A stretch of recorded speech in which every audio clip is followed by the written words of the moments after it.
Good afternoon. My name is Peter Malkin, class of 55 at the college, 58 at the law school. I'm delighted to have the honor of succeeding Richard Menschel as chairing this luncheon and to welcome you all here. The prompt that I was given was to say, why am I here and what's my relationship to Harvard? So I will say that I was the first of my family actually to attend a four-year college, and the first definitely to go to Harvard. As far as the relationship, I'm delighted to say that my immediate or large nuclear family now has 24 Harvard degrees.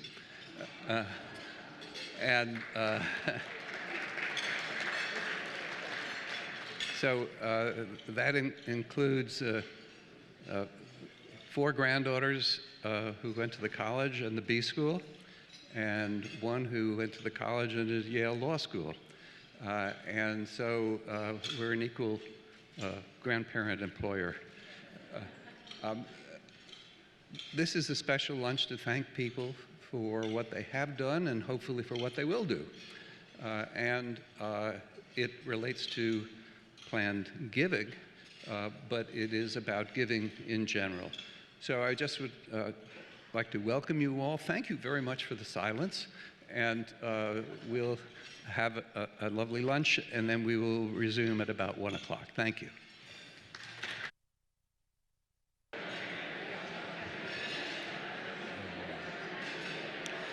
Good afternoon. I'm sorry to pull you away from your conversations at the dinner table, but I want to keep us on track, and I have the privilege of greeting you and welcoming you. Let me introduce myself. I look across the room and I've met a portion of you, but not all of you, and so let me introduce myself. I'm Brian Lee. I'm, since last November, the Vice President for Alumni Affairs and Development at Harvard University, where I've had the privilege of succeeding my longtime good friend, Tamara Rogers. I want to, first and foremost, express my gratitude to the host committee, who have worked so effectively with my team members to create this wonderful event. I'm really impressed to see so many of you here joining us. This is my first such gathering, obviously. But I've had a wonderful opportunity to meet wonderful, passionate advocates for this institution, and it's gratifying. I have to say, since arriving here, I've been in this business, higher education, for about 35 years. I've served two other institutions prior to coming here. I've never encountered an alumni body who are so passionate about their institution, who are so prepared to give generously of their time and their resources, and so I want to compliment each of you. I actually want to express gratitude on behalf of Larry Bacow. I was with Larry last night, and he heard that I was coming to this event. I understand he addressed you last year. He has fond memories, and he asked me to convey his regards and his personal gratitude for all that you do for the institution. And I, too, want to acknowledge and recognize my life has been built, my career around engaging alumni of institutions of higher education in nurturing a culture of philanthropy that nourishes the achievement of the mission of those institutions. This group of individuals assembled here today are just exemplary and have allowed us to accomplish such extraordinary things. Today is about saying thank you, but it's also about affording you an opportunity to have visibility into the impact of the philanthropic investments that you make in Harvard University. I hope you appreciated the opportunity to hear from our leaders at the Harvard Management Company. I want to express my thanks to Paul and Narv for their investment of time and energy and their willingness to come and allow you to have some access and understanding of how Harvard is stewarding the financial resources that you entrust to us. I also want to express my gratitude to each and every one of you for the investment of your time and resources and your willingness to share a part of your day here today so that we can achieve the second part of what we're trying to do here, and that's also to demonstrate the impact that your philanthropy has on our institution. Larry Bacow is fond of saying that there are only 2 things that distinguish an extraordinary institution, a world-class institution like Harvard, and those are great students and great faculty. The campaign that was concluded was remarkable. I came just after the conclusion of the $9.62 billion campaign. And witnessing as a newcomer the impacts that this has had on our tremendous faculty, empowering them to do world-changing research, in our ability to transform the lives and realize the full potential of the extraordinary students we attract to Harvard has been deeply gratifying. Today we have with us Frank Doyle, who is going to actually demonstrate to you through his articulation of what's happening at the John Paulson School of Engineering and Applied Science, just how your philanthropy enables one element, an emerging and exciting element of Harvard University, achieve its objectives. So with that, I'm going to close. I want to preserve time for Frank, but I'm going to call Peter back to the podium so that he can actually do a proper introduction. And Peter, I want to thank you in particular for your leadership and for your efforts to bring us together today. Thank you.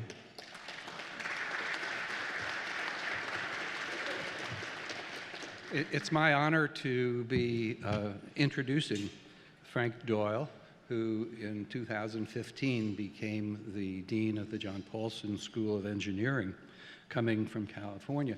I must say, John, I'm delighted that you've been able to change the weather back from, I think climate warming is possibly the result of your arrival here from California, but the rest of this introduction I have to read because, as I told Frank before, frankly, I don't understand a lot of it. As a scholar, Frank Doyle applies systems engineering principles to the analysis of regulatory mechanisms in biological systems.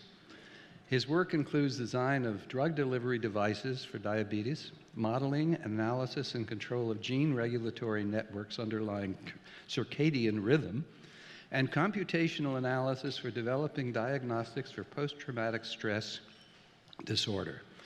Doyle applies control systems to nonlinear, multivariable, constrained industrial processes such as particulate systems and pulp and paper operations, and works on control aspects of sheet film processes. Now, with all that, I just want to say that I've had the privilege of sitting next to him. He's a nice guy.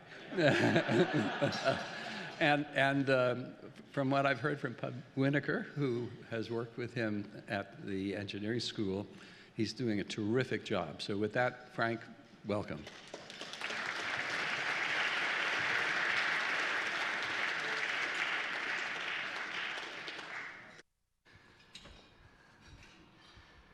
Peter, thank you for that incredible introduction. I want to take you with me when I give talks at various places. You give magnificent introduction.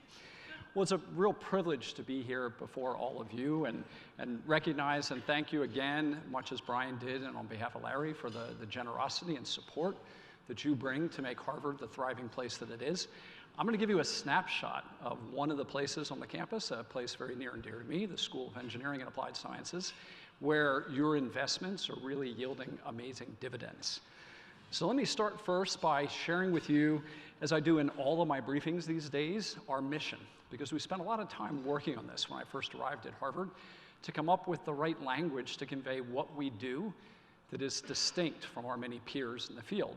And you see the words up here, three key verbs. We discover, we design, we create. We are translational in nature. That's what engineers do. But we think about the impact. And I think this is what a liberal arts institution should be training future leaders to consider. The impact, whether that's to the community, to the nation, or to the world. And we really bridge disciplines. And that's really going to be an underlying theme as I go through the rest of my talk here. So let me first start with a little bit of a history lesson. I think everyone's good with the date 1636, right? We all know the significance of that one? Okay, with the exception of Pug, who knows the answer to this next one. Can anyone take a guess on when engineering started at Harvard? Any guesses? Throw up your hand. I'll cold call for the business school alums here. Who thinks it's more than 100 years? Put your hand up. More than 125? Keep your hand up. More than 150? All right, a couple hands over here, one over here, one over here. Okay, that's pretty close to the answer, 1847. We started 172 years ago with an effort in something known as the Lawrence Scientific School. That building is no longer, but it would be just adjacent to where the Science Center is today. And that was the beginning of engineering at Harvard. That was our early roots. And it was really closer to more civil engineering at the time. Those were the fields, mining, metallurgy. But that has morphed and grown through the years. I've often said that in the last 100 years, we've had 12 different names. We've been C's, we've been D's, we've been DAS, DAP, DEEP. There's a whole litany, alphabet soup of acronyms that have characterized the school. But humble origins with the Lawrence Scientific School, 1847. Interesting thing happened about 100 years ago. Some of you may know this history. MIT and Harvard had sort of a little bit of a dance they did together. Our president, Charles Eliot, at the time, was not a particular fan of engineering. He felt that engineering tainted the liberal arts educational enterprise, and so he endeavored for a long period, for much of his tenure, to literally sell us down the river. He finally succeeded in 1914, and there was a merger. And you can go back to the old Boston Globes. I have a copy of one of the articles here, the Harvard Tech merger, they referred to it. And they took polls of the alums, and they got to a point where they pulled us together. That merger lasted all of 3 years. The families of the ancestors of the, descendants of Gordon McKay's family, which was our principal endowment, that to this day supports the school at the very generous level of roughly $1 billion.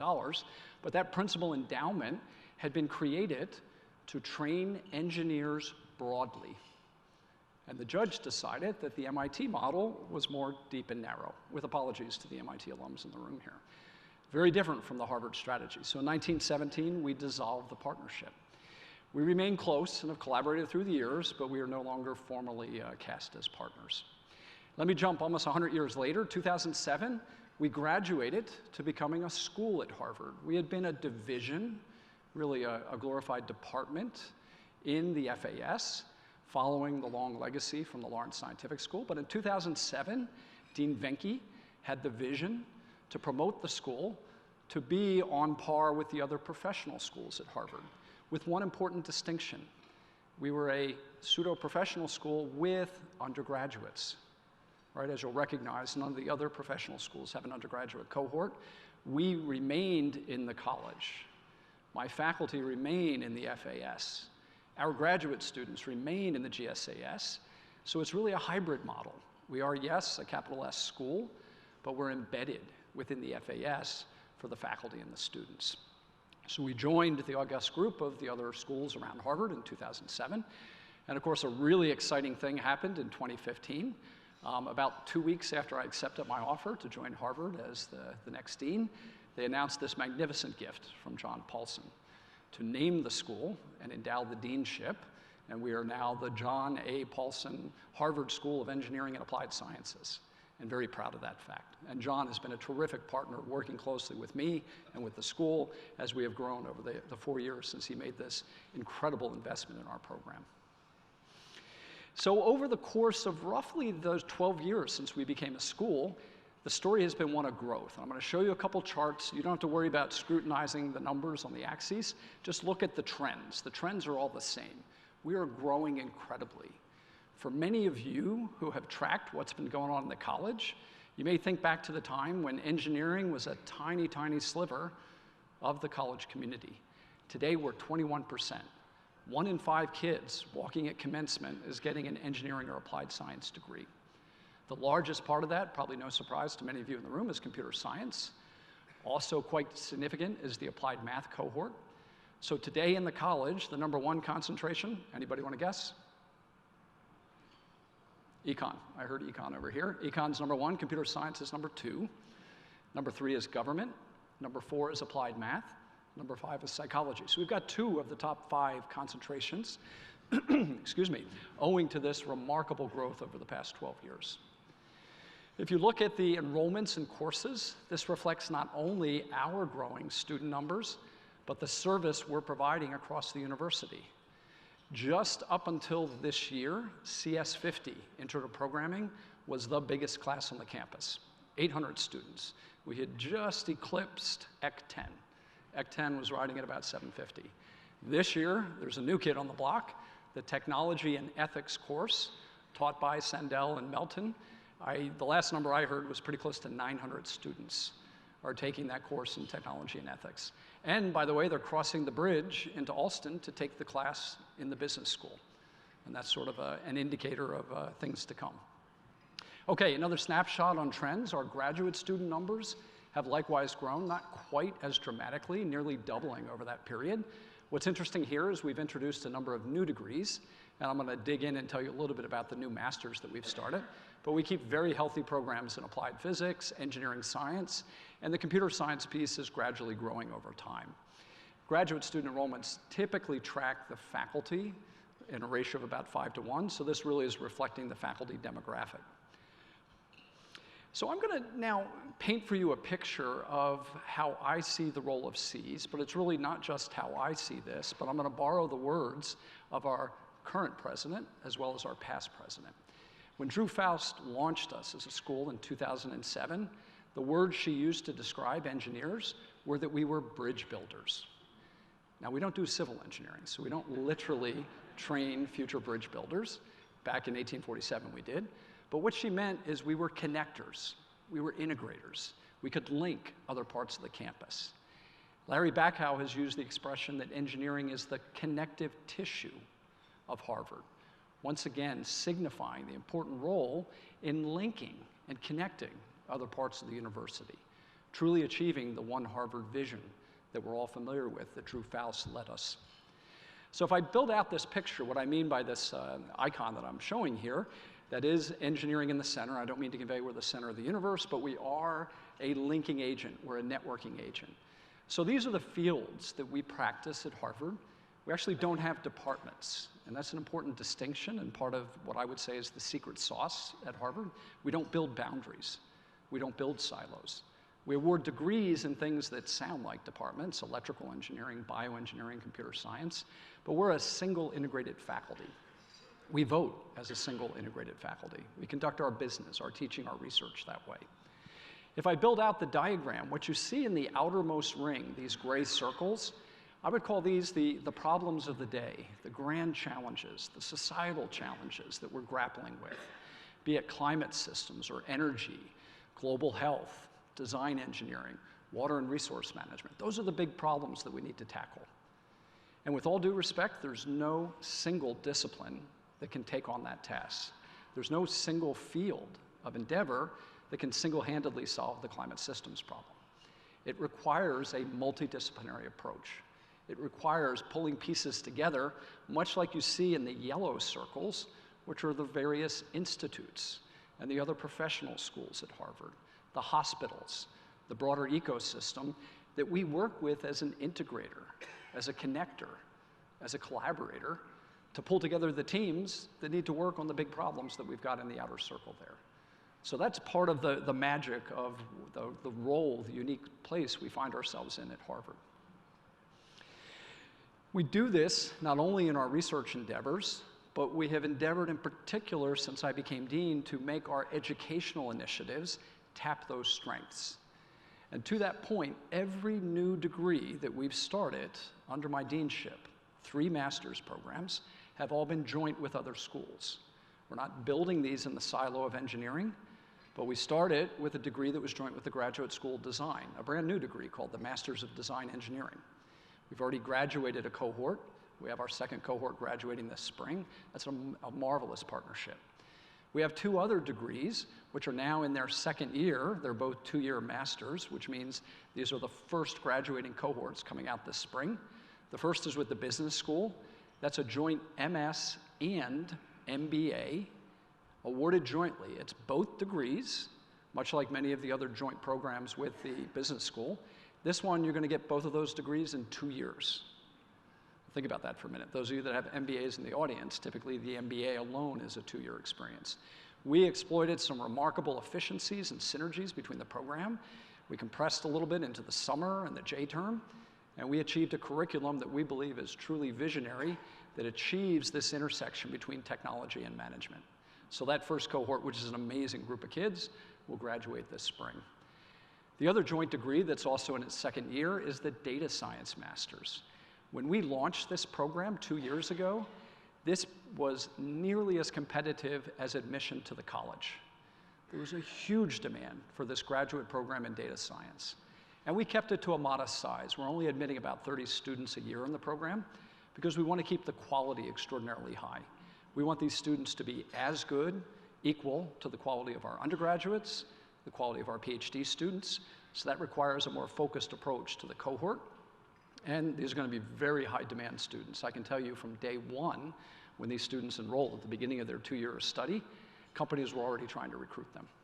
So this gives you a little bit of the flavor of how we work in the Harvard universe. We collaborate across these boundaries. We leverage that one Harvard vision to do things like create new degrees. And there's more to come. I'm in brainstorming phase with George Daly and his colleagues in the med school about some joint either master's or PhD programs in biomedical engineering.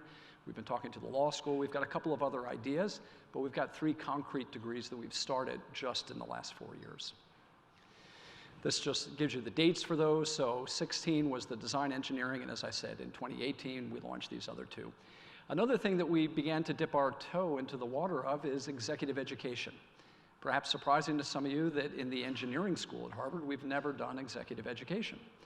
And we're better to learn from, but the business school at Harvard. So Nathan and I got together, talked about this, and realized that business analytics would be a compelling field to build an executive education program in. Pull together computer science, management, statistics, and so this is a 3-school collaboration, FASCs and HBS. We've got about 20 faculty working hard on this. This is a quarterly offering of 8 courses, and Nathan and I forecasted that maybe in 2 years we might double the enrollment, maybe if everything went well. In 3 quarters, we had doubled the enrollment, roughly 3 times ahead of pace. So this is a tremendously successful, and I hope the first of multiple exec ed type programs that we do in partnership with folks like HBS. I want to tell you about 2 big initiatives that I've spent a lot of my deanship to date working on. The first is in the domain of diversity. This is an activity that's getting a lot of attention around the campus, but we dug in early in the engineering school, recognizing the opportunity. And a lot of this was spurred by conversations I had with Drew Faust about the fraction of women in the engineering program and how we could improve that, the fraction of underrepresented minorities in the program and how to address that. And I'll share with you just one simple snapshot. We are today, as of the class of 23 coming into the college, going to be at 43% women in the engineering program at Harvard. This is, thank you. This is the hard work of a team who have been at this for years and reflects a needle that we will continue to move until our population in the School of Engineering looks like the college, looks like society. The second big initiative I've been working on are the industry partnerships. Harvard, dating back to the time of Charles Eliot, had kept arm's length with the private sector and didn't want us getting too close to corrupt the liberal arts enterprise. Well, when you're in engineering school, that's got to be different. So we have endeavored to build stronger ties to our private sector partners.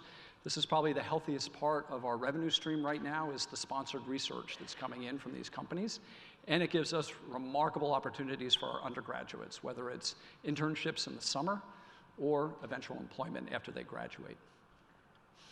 Let me walk you through just a real quick series of snapshots on some of the really exciting research going on the campus. This is a busy slide, but it kind of conveys what I feel are the 4 big themes of problems that we're working on in the school these days. The upper left is a cartoon that tries to capture the idea of the Internet of Things, smart connected products for our business school colleagues here, AI, big data, all these themes woven together around a unifying theme of data and computation. To the upper right, climate and energy, one of the great challenges of our times. We have great faculty working, again, across all areas of Cs on aspects of climate and energy. Lower left is an example of work we do in the health space and biomedical engineering. This is a device I'm going to give you a separate slide in a minute on. And the lower right, I kind of refer to broadly as matter, meaning material science as well as applied physics, things like quantum science and engineering. So those are the 4 big themes, the 4 big problem spaces we're working on. I'm going to walk you through just a couple of quick examples. This cute little creature here is something called the Octobot. This is a fully 3D printed autonomous robot. I'm going to show you a video of this thing in action. This is the Octobot. So this system is 3D printed, including the energy source. It uses a hydrogen peroxide chemical reaction to actually power the movement of those limbs. It also 3D prints the logic gates to be able to have a control system, an engine that controls then the order of movement of things like those arms. This is a proof of concept to show that you could 3D print using soft materials a very small robot, an autonomous agent, which one day may lead to breakthroughs in thinking about things like medical devices. 3D printing an autonomous agent that one could put into the body to a medical purpose. So this gives you one sense of the very creative things. Again, not your grandfather's robotics, right? Most people, when they think about robotics, have a notion of heavy, big metal, Toyota assembly line for car automation. These are the kinds of transdisciplinary approaches we bring to fields like robotics. The next, let's see, here we go. Another exciting topic area that transcends boundaries, organs on a chip. The idea that we could lay down tissue on a chip where scientists could now probe and study drug interactions on tissue that represents an organ, like the heart, cardiac tissue, like the pancreas, beta cells, and actually study in an environment that's very close to the natural in vivo environment without having to go to animal experiments or human experiments. Here's another video that gives you just a snapshot of this. This is the work of Jennifer Lewis and Kit Parker. Not only can they put these tissues on a chip, like in this case, heart on a chip, but they can build into that vascularized tissue sensing, so that when you do things like stimulate the tissue to respond, to react like a beating heart, you can measure in situ with a strain gauge what the forces are, what the interactions are in the tissue. Once again, opening up whole new domains of being able to interrogate and probe tissue scale phenomena to inform next generation drug discovery and diagnostics. Moving through a couple more here, this is Connor Walsh's work that I showed you at the inset of the earlier slide. He works on something called the exosuit. This is an external robotic device made entirely of soft textile fabrics and integrated hydraulics. He works not only with folks in workforce, first responders to accentuate natural human performance, but also with stroke rehabilitation victims to restore normal movement. He's already transitioned this to a startup company and begun licensing this as well. A colleague, Samir Mitra-Gotri, who just joined us 2 years ago, is a pioneer in the field of drug delivery. He's working on a way to actually deliver insulin through an ingestible tablet. The problem, as you might imagine, is the very challenging surface inside your gut, which would otherwise tear up the insulin molecules. He has deployed a delivery mechanism using these pills to safely get the insulin in the gut and then delivered through the skin, through the layers of the gut to be able to get into the bloodstream. And vascularized tissue is the last example I have up here from Jennifer Lewis. She is literally printing vascularized tissue out of a 3D printer. So you're creating these tissues, which in the beginning will be prototypes for things like drug discovery, will eventually perhaps lead to actual 3D printed organs for patients to receive. The last story I want to leave you with is the exciting future ahead of us. I'm sure you all know we've got an exciting new home waiting for us across the river. Here's a view, if you will, bird's eye view from the top of the yard, looking across. You can just make out the stadium there in the upper part of the slide. To the left of the stadium is the business school. Across from the business school is the new home of the engineering school. We're at the center of an ecosystem here, the middle circle on the left side of the slide, that is merely 1 mile away from the Harvard Yard and the current engineering school. It's 2 miles away from Kendall Square and what's happening at MIT. A 3-mile loop would bring in MGH, and a 4-mile loop wraps us around the Innovation District in the Seaport. So we're literally at the heart of a thriving, vibrant innovation ecosystem. A couple of charts to show you how things are progressing. This was the view when I joined Harvard 4 years ago. The pad had been laid for the foundation and then frozen. When the economy crashed in 08, 09, things were stopped. We resumed construction with a vision to create, this is a drawing, not a photograph, this is the architectural rendering of what we want to achieve with that building. Here's a picture taken just a couple days ago. They've made remarkable progress. My staff like to make fun of me for the following thing, but I can tell you we are 7 months and 9 days away from moving in. Somebody is indeed keeping count. And the project from the day that I arrived stayed on budget, on target, on schedule. That was the team at Harvard who kept this moving along, so we're very excited. A couple more pictures. Here's a picture of an artist rendering of the back. We'll have a magnificent yard. The landscaping, we're collaborating with the Arboretum to work on this. Down the lower plot is a snapshot from a couple days ago showing you the progress. And finally, this is one of the true remarkable features within the building, is this integrated atrium. There will be an 8-story atrium, 6 stories up, 2 stories down, that link the building, that pull the various pieces of the building together. It's been described as a vertical Harvard yard, as a place to kind of draw and gather and convene. And on the right, you see a photograph, a snapshot of the current state. So it is very much coming along. So I want to leave you with that thought, that the future is incredibly bright. We've had a remarkable period over the last 10 years. The investment of generous individuals like you in this room have enabled this and powered this. And I can tell you that with a home like that across the river that will open in 7 months and 9 days, the future is incredibly bright. So thank you for your support, and thank you for your time.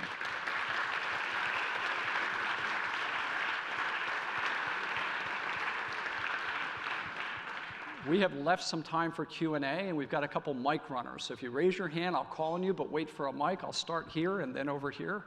So, are there plans to increase the number of undergraduates commensurate with all the new opportunities in graduate school? So plans to increase the number of undergraduates. So you saw my slide that we've already had explosive growth in the number of undergrads. We've more than tripled in the last 10 years. Unfortunately, the faculty growth has not been as dramatic. It's been more like 30% in the last 10 years. So we still are a little bit behind on student to faculty ratio numbers.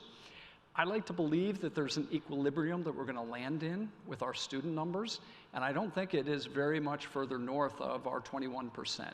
We're projecting maybe 24% is where we might settle, and I think that might lead us to a healthy balance between the arts and humanities, the social sciences, and the sciences. I think if we swing that pendulum too far and make engineering an even bigger fraction and science a bigger fraction, we may find ourselves in the situation that Stanford finds themselves, where they lament the fact that they've lost a liberal arts tradition. So I don't think we want to go that far, but settle somewhere close to where we are now. Over here. Hi, Yeah. thank you for your remarks. Congratulations on 43% of women in terms of your diversity. I'm interested in what your numbers are like for Black students. Right. So with, I know the broad category of underrepresented, so this would be African American students as well as Hispanic students. At the undergraduate level, we're running in the upper teens, 17, 18%, which is still, for engineering, well above the national average. By the way, 43% women is twice the national average for women in engineering programs. Where we've made particular strides with our underrepresented students in the program is at the graduate level. So the national average for PhD programs in engineering is running between 4 and 5%. We historically have hovered at 5 to 6%, so barely above average. Through an aggressive fellowship program that we instituted over the last 2 years, I'm proud to report that the cohort that entered campus this year was 12% individuals from underrepresented groups. So we are finding ways to make it exciting to recruit and bring to Harvard, but also to retain those students. And our work is not done. We have a lot more work to do, but the needle is moving in the right direction. Other questions? Hard for me to see with the light up here. Somebody over here? Hi. Yeah. You mentioned your interest in the Internet of Things. The Internet of Things is expected to be a major source of distributed denial of service attacks. Mm-hmm. Is Harvard doing something to address that problem?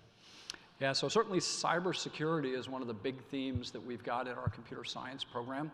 A number of colleagues, we have a center called the Center for Research on Computation and Society, and a big aspect of that is thinking about cybersecurity issues.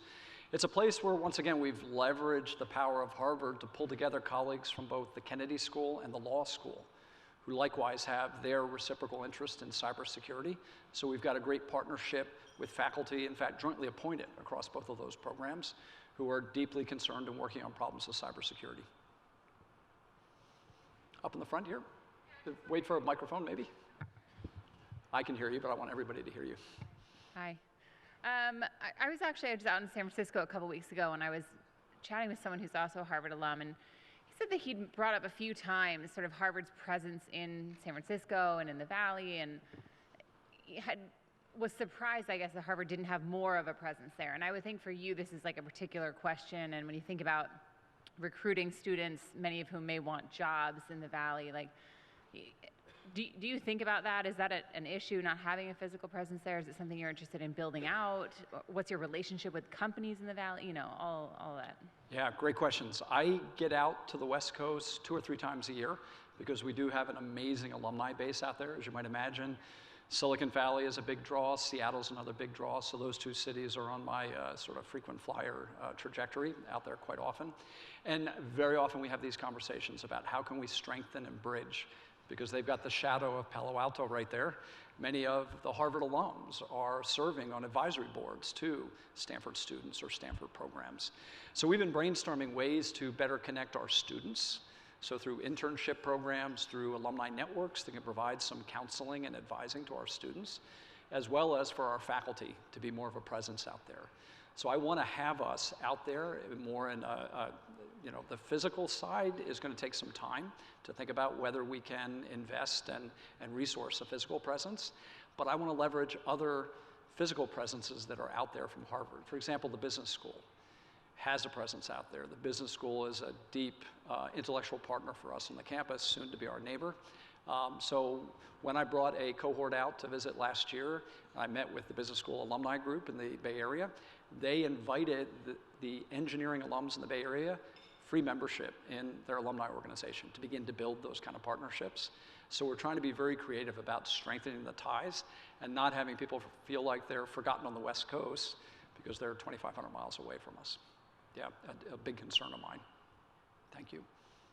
Yep, maybe over here. Yeah, when I was in the business school in our second year, we had an option to take courses either at MIT or the law school, which I did. Do you still have these reciprocal arrangements with other professional schools in Boston? Yeah, that's a great question. So, in fact, I'll preface my answer by saying when I interviewed for this job, Drew Faust said to me, "How do you feel about that shadow from Kendall Square?" With the idea being, am I worried about MIT? And I pointed out that in the recruiting domain, we were going to compete. We're going to be going after the same faculty candidates. We're going to be going after the same students. But in the teaching and research domains, we can collaborate. So for example, I mentioned briefly quantum. In the quantum science and engineering space, we have joint centers, joint partnerships with our faculty.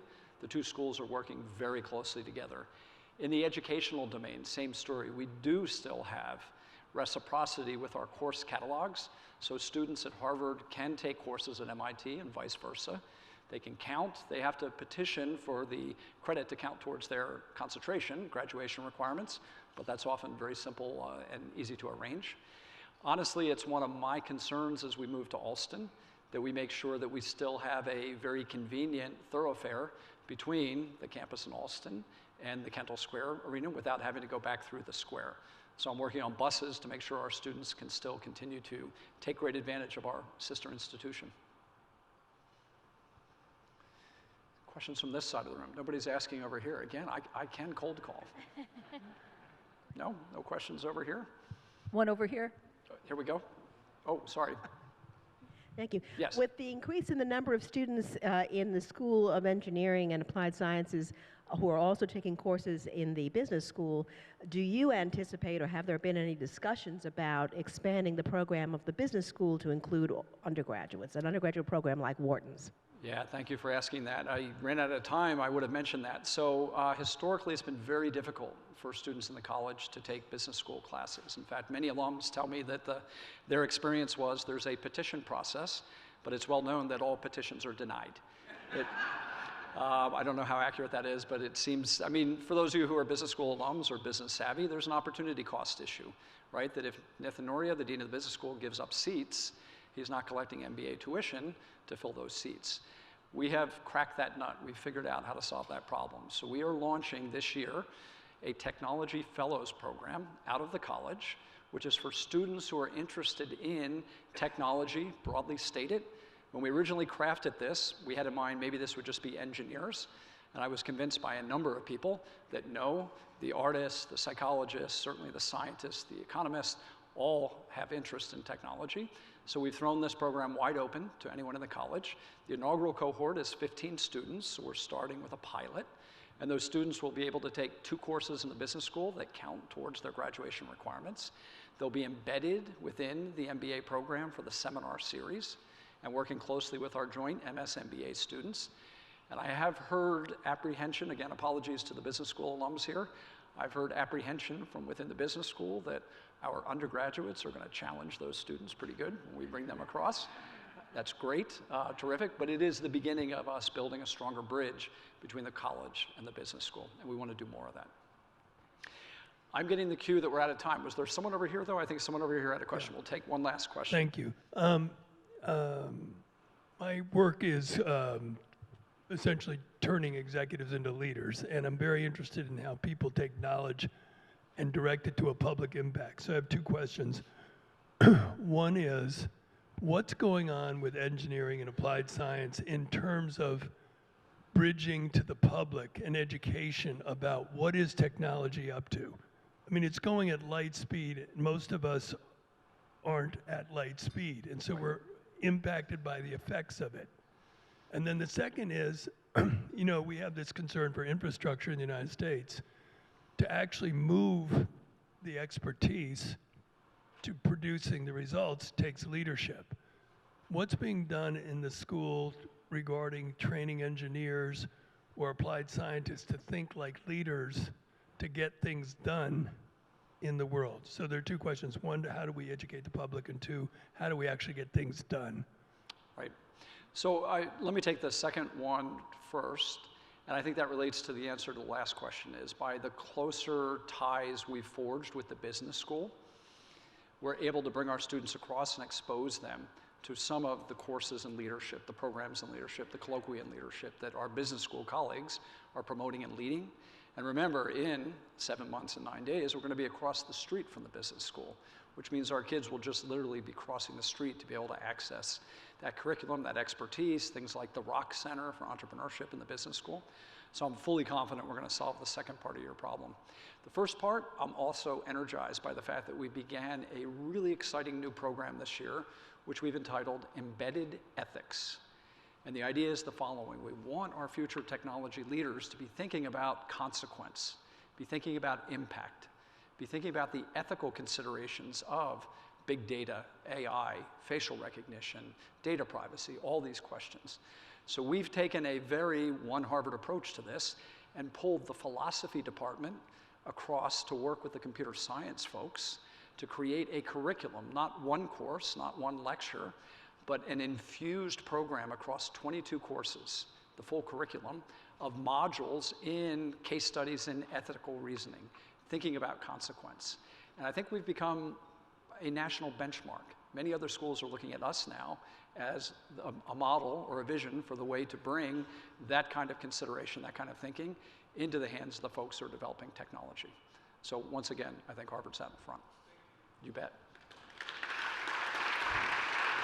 Terrific. Thank you.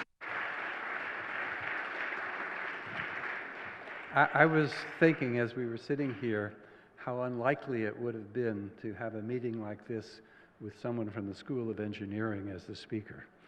And it really reflects 2 things. One, engineering in all its diversity is getting more and more important at Harvard, but secondly, that we have a dean, I like to say, really a good Harvard man. So thank you, Frank, very much. Thank you all for all you do for Harvard, and thank you for being here today. We're adjourned, but relax and enjoy.